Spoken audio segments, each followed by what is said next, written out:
दोस्तों नमस्कार। महज 7 दिन पहले ही तो इस देश का राष्ट्रीय नारा था हर घर तिरंगा, और 7 दिन के बाद ही सड़क पर तिरंगा बर्दाश्त नहीं है, क्योंकि उस तिरंगे को एक बेरोजगार ने अपने हाथों में थाम रखा है। वो नौकरी चाहता है और सत्ता इसे बर्दाश्त कर नहीं पाती है, क्योंकि सत्ता को पता है कि उसके पास ऐसी कोई चाबी नहीं है और ना ही अर्थव्यवस्था की कोई ऐसी समझ है कि इस देश के भीतर में वह रोजगार पैदा कर दे। और बेरोजगारों की बढ़ती हुई तादाद में उस छात्र के हाथ में तिरंगा सही, लेकिन उसे बख्शा नहीं जाएगा। उसे लहूलुहान करने के लिए सत्ता उतारू हो चली है। उसी राज्य में, जिस राज्य में रोजगार देने के नाम पर सत्ता परिवर्तन होता है और छात्र वोट देने के लिए एक पार्टी के पीछे कदम ताल करते हुए नजर आते हैं। और छात्रों की तादाद ही तो वह चीज है जो हर पॉलिटिकल पार्टी के झंडों को, डंडे को थामे हुए उठाए रहती है। और वही डंडे जब उसकी पीठ पर पड़ते हैं, उसकी कनपटी पर पड़ते हैं, उसके माथे पर पड़ते हैं, उसके हाथ को लहूलुहान कर देते हैं, तो कोई पूछने नहीं आता कि दरअसल बेरोजगार छात्रों को रोजगार के अलावे और क्या चाहिए। और जिस देश के भीतर में रोजगार जो सैंक्शन पद हैं, उस पर भी भर्ती क्यों नहीं हो रही है।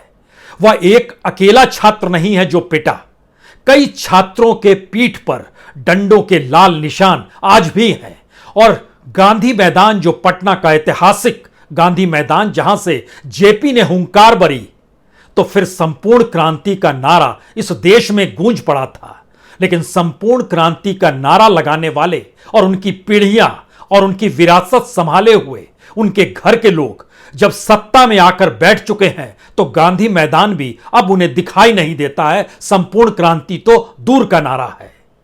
सिर्फ एक छात्र या 10 छात्रों का जिक्र नहीं है। बिहार के भीतर ग्रेजुएट किए हुए बेरोजगार छात्रों की तादाद रजिस्टर्ड तौर पर 80 लाख से ज्यादा की है।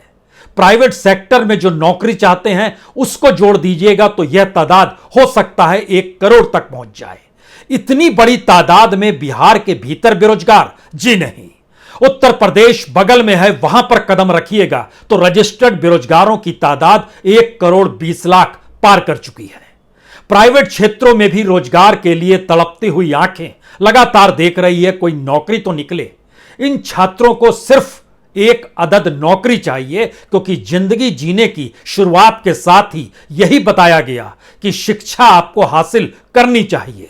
लेकिन शिक्षा हासिल करने के बाद जब कॉलेज से निकलेंगे तो यह किसी ने नहीं बताया कि उस शिक्षा का अब करें क्या।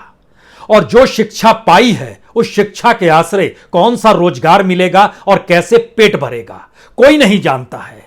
राज्य दर राज्य बेरोजगारों की तादाद लगातार बढ़ रही है। राज्य दर राज्य बेरोजगार रजिस्टर्ड जो अपने नाम लिखाते हैं, वहां के रोजगार दफ्तरों में उनकी तादाद लगातार बढ़ रही है। डंडे, लाठियां, वाटर कैनन, आंसू गैस, यह सारी निशानदेही सिर्फ बिहार की नहीं है। उत्तर प्रदेश, इलाहाबाद तो हाल के दौर में भी देखा गया, बनारस के भीतर किस तरीके से छात्रों पर जो रोजगार चाहते थे डंडे बरसाए गए। मध्य प्रदेश अछूता नहीं है, तेलंगाना भी अछूता नहीं है, पश्चिम बंगाल भी अछूता नहीं है, महाराष्ट्र भी अछूता नहीं है, गुजरात भी अछूता नहीं है। इन सारे राज्यों के भीतर घूमते चले जाइए और इस देश के भीतर में जब आप छात्रों की पोटली लेकर एक जगह बैठने की कोशिश करेंगे तो आप हैरत में आ जाएंगे। इतनी बड़ी तादाद में इस देश के भीतर बेरोजगार छात्रों की हो चुकी है, जो किसी भी बड़ी पॉलिटिकल पार्टी को मात देने की स्थिति में बतौर वोटर है। 23 करोड़ वोट बीजेपी को मिले थे, 11 करोड़ वोट कांग्रेस को मिले थे। बाकी छत्रपों का हाल छोड़ दीजिए, यहां जिक्र सिर्फ लोकसभा का हम कर रहे हैं।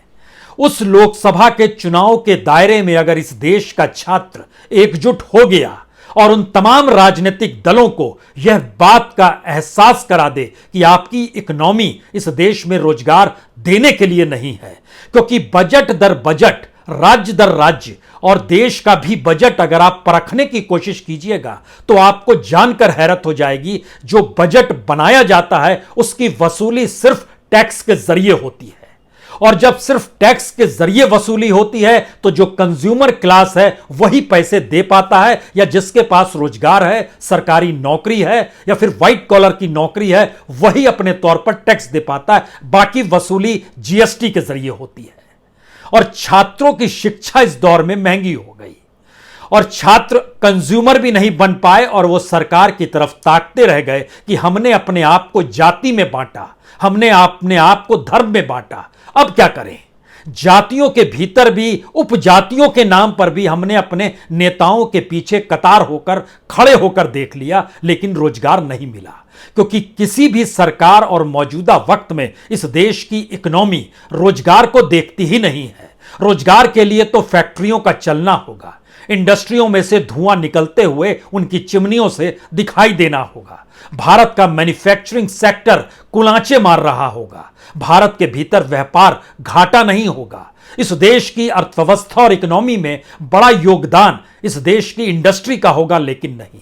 इस देश में सर्विस सेक्टर सबसे बड़ा क्यों हो गया?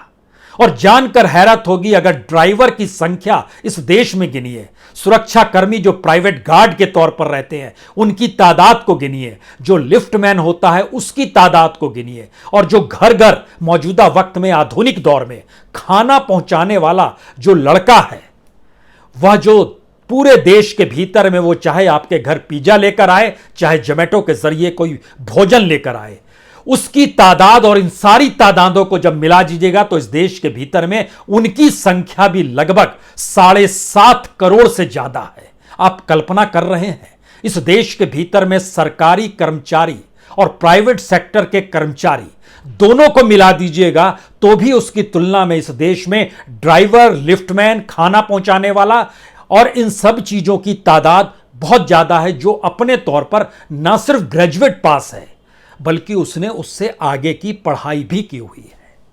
तो इस देश की राजनीति के पास अर्थव्यवस्था संभालने का विजन सिर्फ इतना है कि एक बजट बनाएंगे, उस बजट के जरिए गवर्नेंस चलती रहनी चाहिए, यानी वेतन और पेंशन दिया जाता रहना चाहिए।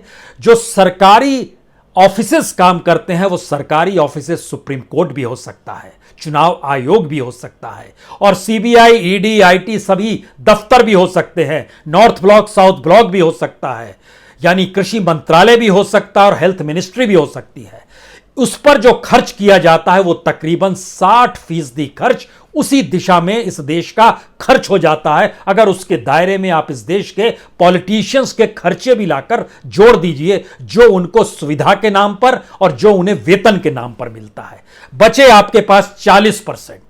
उस 40% के भीतर में से आपके पास 25% खर्च उन सरकारों के प्रचार प्रसार और योजनाओं के ऐलान पर खर्च हो जाता है जिनका रोजगार से कुछ भी लेना देना नहीं है। 8% के लगभग आप सब्सिडी पर खर्च करते हैं, और जो बंटाधार इस देश के भीतर में अर्थव्यवस्था का करते हैं, जहां पर लोग दाने दाने को मोहताज हो जाए, तब आप ऐलान करते हैं कि हम 5 किलो अनाज देंगे। रोजगार का जिक्र हमने नहीं किया और रोजगार का जिक्र सरकार भी नहीं करती है, ये जानते समझते हुए कि हमारे यहां अगर रिक्त पदों को आप देखना शुरू कीजिएगा, सेंटर और स्टेट दोनों में 1 करोड़ से ज्यादा रिक्त पद इस देश में पड़े हुए हैं। अब 1 करोड़ की एवज में इस देश के भीतर में अगर 14 करोड़ से ज्यादा बेरोजगार हैं, जिसमें 10 करोड़ से ज्यादा रजिस्टर्ड बेरोजगार हैं, तो नौकरी किसे दें, कैसे दें, और उस 1 करोड़ रोजगार की एवज में बजट उस वेतन को कैसे देगा, और जो रिटायर्ड होंगे पेंशन कैसे देगा, सरकार को नहीं पता है।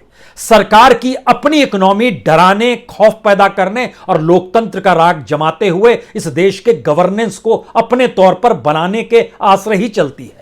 और यही वो पाठ है जो संवैधानिक आवरण ओढ़कर सरकार को बेचैनी पैदा नहीं होती है कि तिरंगा पकड़े हुए छात्र रोजगार की मांग कर रहा है तो उसके हाथ में इतनी लाठियां और डंडे बरसा दो कि लहू लुहान हो जाए, तिरंगा छोड़े और उसके बाद कनपटी पे मारो जहां वो सुनना भी बंद कर दे।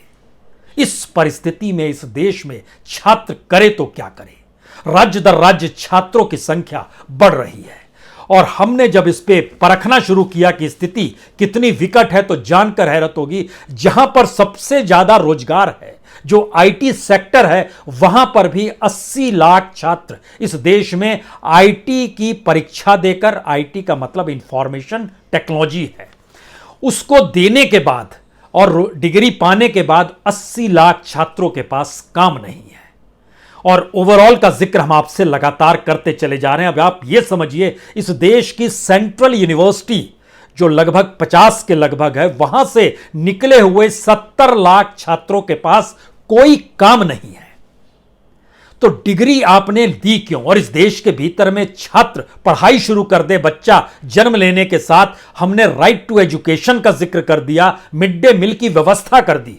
मिड डे मील का जो बजट है, वही बजट इस देश में रिसर्च स्कॉलर के लिए है, यानी इस देश के भीतर में उच्च शिक्षा प्राप्त करने के लिए जो बजट है 10 से 11 हजार करोड़ के ऊपर नहीं जा पाता है, उतना ही मिड डे मील के लिए है। कौन सी उच्च शिक्षा के तहत कौन कितनी पढ़ाई करे और पढ़ाई करने के बाद उसे इस देश के भीतर में कैसे काम मिलेगा, सरकार के पास कोई विजन नहीं है। शायद इसीलिए इस देश के भीतर में रिकॉर्ड स्तर पर बच्चे जिनके पास जरा भी पैसा है, उनके मां बाप ने जहां से भी पैसा व्यवस्था किया है, वो अपने बच्चों को बाहर भेज रहे हैं। और स्थिति इतनी विकट है कि एक साल में यह आंकड़ा 6 लाख को भी पार कर रहा है, यानी एक साल में 6 लाख बच्चे हायर एजुकेशन के लिए इस देश को छोड़कर चले जाएं, अपने परिवार को छोड़कर चले जाएं, माता पिता को छोड़कर चला जाए और सहमति के साथ जाए कि बेटा जाओ, लौटना मत। इस परिस्थिति में, क्योंकि यहां का सिस्टम सड़ चुका है और यहां के सिस्टम के भीतर ना एजुकेशन की जरूरत है, ना ही रोजगार की जरूरत है। किस रोजगार का जिक्र किस राज्य से किया जाए? दिल्ली से ही कर लीजिए तो यहां बेरोजगारों की तादाद, चूंकि दिल्ली, मुंबई, इंदौर, चंडीगढ़, भोपाल, ये सब ऐसी जगह हैं जो स्टेट कैपिटल होते हैं, हैदराबाद, ये जो हब हैं अपने तौर पर, जहां पे आपको रोजगार मिलता है। लेकिन इस देश के इस तरीके के 12 बेस्ट सिटी को जब आप जोड़िएगा तो आपको जानकर हैरत हो पा जाएगी कि यहां पर 4.5 करोड़ लोग जो एजुकेशन और टेक्निकल एजुकेशन के साथ इन 12 जगहों पर बेरोजगारी का दर्द भोग रहे हैं और सरकार के पास कुछ देने को नहीं है, क्योंकि उसका विजन रोजगार की दिशा में कभी जाता ही नहीं है। किस रोजगार का हम जिक्र करें आपसे? क्योंकि जब हम आपसे जिक्र कर रहे थे कि एटीएम मशीन पे बैठा हुआ कोई छात्र है, कोई सिक्योरिटी गार्ड के तौर पर है, कोई लिफ्टमैन के तौर पर है, कोई ड्राइवरी करना चाहता है, कोई जोमेटो में काम करके खाना पहुंचाना चाहता है, या कई जगहों से, अलग अलग जगहों से कुछ भी पहुंचाने की परिस्थिति में, यह जो पूरा सेक्टर है, यही सेक्टर भारत के भीतर में पढ़े लिखे छात्रों का सबसे बड़ा रोजगार का हब है। अब आप क्या कीजिएगा? चरवाहा विद्यालय की सोच लालू यादव ने सोची थी तो गलत क्या सोचा था? भैंस की पीठ पर बैठकर पढ़ाई कर लेंगे, उधर ब्लैक बोर्ड होगा, छात्र को कुछ पढ़ा रहा होगा, क ख ग घ सीख लेंगे, 1 2 3 4 सीख लेंगे। लेकिन अब की जिंदगी में तो मोबाइल ने वह भी आसान कर दिया। सिर्फ मोबाइल चलाने आना चाहिए, किसी के दरवाजे पर भी पहुंच जाइएगा और डिलीवरी भी कर दीजिएगा। मोबाइल के जरिए आप किसी के एड्रेस यानी ड्राइवरी भी कर लीजिएगा। मोबाइल के जरिए सुरक्षा कर्मियों की तैनाती अब कैमरे को भी देखती है, सीसीटीवी कैमरे को देखने के लिए भी जिनकी तैनाती होती है, वह भी देख के चीजों को परख लेंगे। एजुकेशन की जरूरत भारत के भीतर है कहां? क्योंकि आपके दायरे में मैन्युफैक्चरिंग सेक्टर नहीं है, इंडस्ट्री नहीं है, नए तरीके से रिसर्च नहीं है। उस रिसर्च के नाम पर जो पेटेंट होता है और उस पर जो बच्चे अपने तौर पर आगे बढ़ते हैं, वह भी आपके दायरे में इस दौर में सबसे कम हो गया और भारत सबसे पिछड़ता चला गया। इस दायरे के भीतर में हम रोजगार का जिक्र करें और इस बात का जिक्र करें कि लाठियां क्यों बरसाई जा रही है।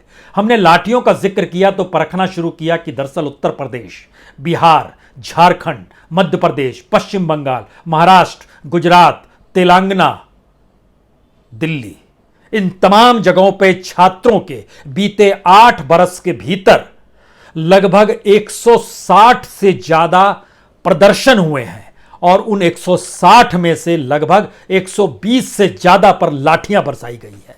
यह कौन सा मजाक इस देश में हो रहा है और क्यों किया जा रहा है? यह जानते समझते हुए कि यही वो छात्र हैं जो पार्टियों के साथ जुड़े और झंडा उठाएं और हाथों में डंडा पकड़ के लहराते हुए चले, और जब तिरंगा हाथ में ले ले तो उन हाथों को लहूलुहान कर दिया जाए, क्योंकि हमारे पास कोई तौर तरीके नहीं है। 4000 से ज्यादा नौकरियां विधानसभाओं में, 543 लोकसभा में, 240 राज्यसभा में।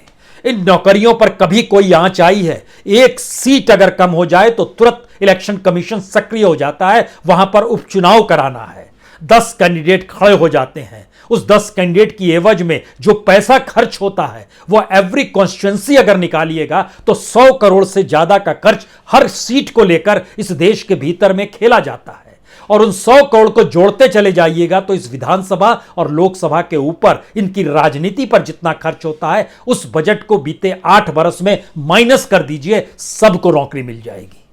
लेकिन नहीं, सिस्टम ऐसे नहीं चलता है। सिस्टम को प्रधानमंत्री चाहिए, मुख्यमंत्री चाहिए, डिप्टी सीएम चाहिए, एक सिस्टम के तहत मॉडल्स चाहिए। उस मॉडल के भीतर से भी निकला हुआ छात्र को रोजगार की गारंटी कोई नहीं देगा। और इस पूरी इकोनॉमी के दायरे में जब आप घूमना शुरू करेंगे तो आपको जानकर हैरत होगी, इस देश में इसी तरीके की परिस्थितियों में लगभग 30 लाख करोड़ रुपया बीते 8 बरस में उड़ा दिया गया। 8 बरस की लकीर सिर्फ इसलिए खींच रहे हैं क्योंकि 2014 के बाद से भारत का सिस्टम, भारत की राजनीति, भारत की डेमोक्रेसी सबको नए तरीके से परिभाषित किया गया है। और उस दायरे में जो राज्य आते हैं, जिन राज्यों की भी जिम्मेदारी है, वो आरोप लगाकर बच जाते हैं कि फेडरल स्ट्रक्चर तहस नहस हो गया। यानी एक बड़ी तस्वीर को देख लीजिए, उसके अंदर आने वाली तस्वीरों को आप माफी दे दीजिए क्योंकि हम तो उसी के छाए में पल बस रहे हैं। भारत के भीतर के 28 राज्यों के भीतर रोजगार दफ्तरों में दर्ज जो छात्रों के नाम हैं, उन छात्रों के नाम जो बीते 8 बरस से आए हैं, उनकी संख्या हम आपको बता रहे हैं। उससे पहले के भी बहुत सारे छात्र को नौकरी नहीं मिली है। इस देश की एक ऐसी परिस्थिति है कि दरअसल जब हम 14 करोड़ लोगों का जिक्र कर रहे हैं जो सरकारी और प्राइवेट नौकरी पाने के लिए बेचैन है, और प्रधानमंत्री दिल्ली में बैठकर कहें इस साल 10 लाख को देंगे, 2 करोड़ भूल गए, लेकिन इस 10 लाख को भरने की भी स्थितियां अभी तक पैदा नहीं हुई है जो फॉर्म तक भी पहुंच पाए। और ऐसे में बिहार से एक आवाज आ गई, 10 लाख नौकरियां हम 20 लाख देंगे। मजाक और शायद इस देश के जो घाव हैं जिसमें से रिस रहा है, बस उसमें आप अपने तौर पर राजनीति की छौंक लगाते हैं और उसके बाद ऐलान करते हैं। छात्रों को भरोसा किस पर हो और छात्र खड़े कैसे हों, यह एक नया सवाल है क्योंकि छात्रों का आंदोलन इससे पहले 1974 में देखा गया था जब गुजरात में आंदोलन हुआ था। सिर्फ तेल की कीमत बढ़ी थी और उससे हॉस्टल में जो खाना बनता था उसकी कीमतें बढ़ गई और आंदोलन की शुरुआत हो गई। वही आंदोलन घिसकते घिसकते बिहार पहुंचा। जेपी ने छात्रों से वादा लिया था, पटना कॉलेज के उस गलियारे में जहां पुलिस ने लहूलुहान कर दिया था छात्रों को, जब छात्र आंदोलन करने पहुंचे तो जेपी के पास कदम कुआं जो पटना का इलाका है वहां पहुंचे थे। किसी के सर पे पट्टी, किसी की बांह टूटी हुई, कोई पांव पकड़े हुए, सब जेपी के पास पहुंचे थे, आप हमारी अगुवाई कीजिए। और जेपी ने उसके बाद यह कहकर अगुवाई की कि हिंसा कोई नहीं करेगा, मैं अगुवाई करूंगा। और हिंसा किसी ने नहीं की और पूरे विधानसभा की घेराबंदी से आंदोलन की शुरुआत हो गई और उस दिन स्पीकर और मुख्यमंत्री दोनों भीतर नहीं जा सके। आंदोलन की जो दृष्टि छात्रों के बीच से इस दौर में कैसे पैदा हो और जो राजनीतिक दल छात्रों की भावनाओं को लेकर और उनकी भूख और पढ़ाई के बाद उनकी रोजगार की चाहत को लेकर उनकी भावनाओं से खिलवाड़ करते हैं, क्या उसमें से कोई नेता इतने नैतिक बल के साथ निकल कर आएगा कि हां हम अगुवाई करेंगे?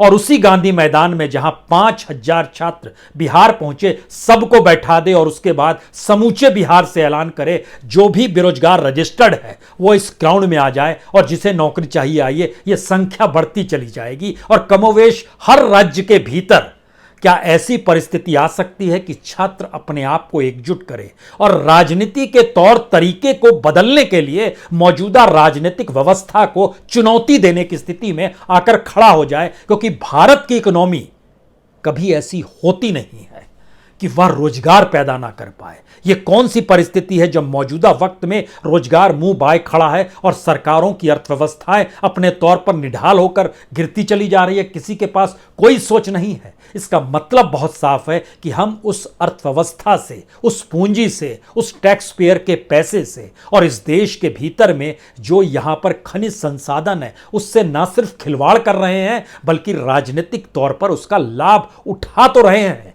लेकिन वह लाभ नीचे तक ना पहुंच जाए इसके लिए हमने व्यवस्था की है कि राजनीतिक ऐलान दर ऐलान होंगे और इसी से हम मोहित कर लेंगे और उसके बाद जब आप एकजुट होकर हमारे पास आएंगे तो हमारे दरवाजे पर पुलिस तैनात है जो डंडे बरसाएगी। राजनीति के इस मिजाज को पलटने की परिस्थिति में क्या देश का छात्र है? बिहार के छात्रों की एकजुटता अपने आप को इतिहास के दायरे में दोहरा सकती है। इस देश में आजादी के बाद पहला आंदोलन 1955 में बिहार में ही हुआ था। एक छात्र की मौत हो गई थी एक्सीडेंट में, नेहरू को आना पड़ा था गांधी मैदान और छात्र नारे लगा रहे थे और नेहरू ने जाकर फिर राज्यपाल से बात की, माफी मांगी गई, आंदोलन उसके बाद खत्म हुआ। उस दौर में भी पटना यूनिवर्सिटी की पहचान आईएएस टॉपर के तौर पर थी। 7 टॉपर्स जो पटना यूनिवर्सिटी से उस वक्त निकले थे जो आंदोलन में शरीक थे। 75 बरस आजादी के अमृतकाल का वक्त, हर घर तिरंगे का जिक्र, लेकिन हाथों में तिरंगा लेकर आप इस देश में रोजगार की मांग भी कर नहीं सकते हैं। हम आपको लहूलुहान कर देंगे। तो कहीं छात्रों को भी सोचना होगा उस राजनीति के साए तले वह क्यों खड़े हैं जो राजनीति सिर्फ रोजगार शब्द का जिक्र करती है, बेरोजगारी के दर्द को सालती है लेकिन समाधान दे नहीं पाती है। तय तो छात्रों को ही करना होगा क्योंकि इस देश की फहरिस्त में बेरोजगार छात्रों की तादाद बढ़ भी रही है और एनसीआरबी की सूची बताती है कि बेरोजगार छात्रों की खुदकुशी भी इस दौर में संख्या के तौर पर कहीं ज्यादा बढ़ गई है। आंकड़े बताने में डर लगता है क्योंकि यह लाखों में है। इतनी बड़ी तादाद में छात्र अगर इस देश की राजनीति को अब नहीं बदलेगा तो कब बदलेगा? राजनीतिक दलों को छोड़ दीजिए, अपने तौर पर चीजों को खड़े रखने का मादा भीतर में पैदा करना होगा। यह देश में शिक्षा होने के बाद पहला पाठ है। इस पाठ पर अमल कीजिए, बाकी पाठ इस देश की सियासत और राजनीतिक व्यवस्था खुद ब खुद सीख लेगी और फिर नारे नहीं लगाएगी हर घर तिरंगा और फिर लाठी नहीं बरसाएगी जो सड़क पर रोजगार की मांग करते हुए हाथ में तिरंगा लेकर खड़ा हो और उसे सत्ता लहूलुहान कर दे। मुश्किल सवाल है और यह बर्दाश्त करने लायक भी नहीं है। बहुत बहुत शुक्रिया, बहुत बहुत शुक्रिया।